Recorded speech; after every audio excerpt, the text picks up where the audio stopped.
This 1 Degree Outside video is sponsored by the Topsfield Fair, America's oldest fair. You can pre-order your admission, meal, and ride tickets today at topsfieldfair.org and join the fun October 4th through 14th, conveniently located on Route 1, just off of Interstate 95. Hi friends, Matt Noyes, good to be with you. Being posted on Sunday evening, but designed to be for you on Monday as well with the Insights video, the deeper dive where we go out through the next several days of meteorology. Of course, be up and at 'em early with you on Monday morning to get you 1 degree outside today in Noyce's notes. But let's do that deeper dive here to take you out all the way through the upcoming week. Wispy clouds are going to come in during the course of Monday. Those clouds will increase Tuesday, but it stays dry. The highest chance of showers comes with increasing humidity as we get toward the end of the week. So centered on Thursday, that's going to be the most humid day of the week. The best chance of showers anywhere between about Wednesday evening or night running into Friday, then turning around. It may be the only chance of rain that we get out through the next 2 weeks just about. And we'll get to that here in the 14-day in just a second.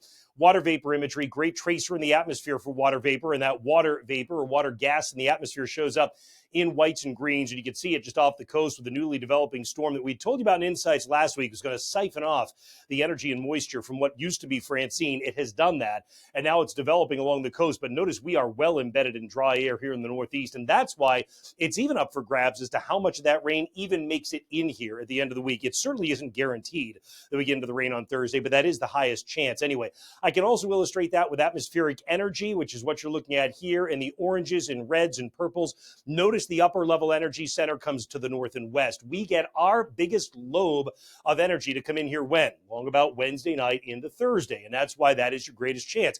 After that, it kind of breaks apart, drifts southeast, and falls apart, which is why I say you go back to a dry pattern again. It's great news if you have plans for next weekend, by the way. Nonetheless, for this week, here's the increasing wispy clouds, those cirrus clouds we call them on Monday, oftentimes a sign of change, and this may be the case this time around too. Tuesday, the clouds are thickening, but they're thinner in northern New England. By Wednesday, the clouds have totally thickened.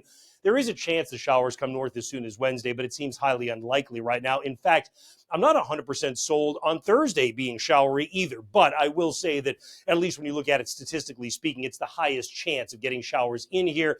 You've got some of that energy we looked at riding north. It's going to try and carry moisture with it. I think the biggest question that we have is, does it saturate the lowest levels of the atmosphere, or do you just get a whole bunch of clouds? But right now, we think the most likely forecast is to spread some showers in Thursday. But if you have plans, keep your fingers crossed. It may work out for you. We'll keep you posted. Down to the south, that red, that purple, that's 8-10 inches of rain that comes down over the next 5 days in the Carolinas. We are talking about a flash flood threat up through the Mason-Dixon line. The farther north that you go, though, again, you start running out of the moisture. So maybe in the next 5 days, we get a 1/10 of an inch along the Mass Pike, almost nothing when you get to the North Country, and again, a little bit more at the South Coast if it goes as planned. So if you've been being careful with water, conserving because you have a dug well or irrigation based on rainwater, you're going to need to continue to do that. We just don't see any meaningful dent in the dry pattern coming over the next 2 weeks at least.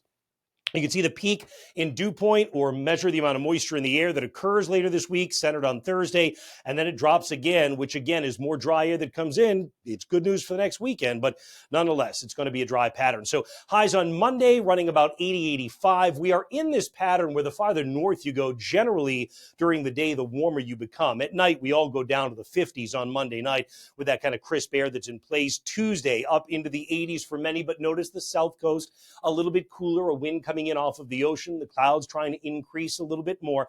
Wednesday, the clouds are in for everybody. But again, it looks like right now anyway, the air is still dry enough. It really precludes the showers from getting in here. So your best chance of showers would be Thursday in the southern half of New England. But even that, although the smart thing to do is what we're doing and go with that elevated chance of showers Thursday, I'm not 100% sold on. As a matter of fact, what you'll see here in the 14-day is what percent sold we are. About 60% sold is a New England average.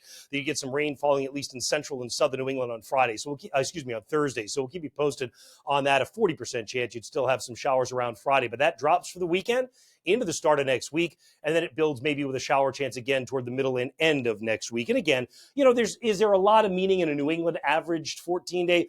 Perhaps not. There's more for your neighborhood, right? So that's why and that's why we built the app and always encourage you to get it. So Noyce's 1 Degree Outside weather app on the App Store and Google Play. We'll see you bright and early on Monday morning here with a rundown on what's going on with 1 Degree Outside today and Noyce's notes. Look forward to seeing you then.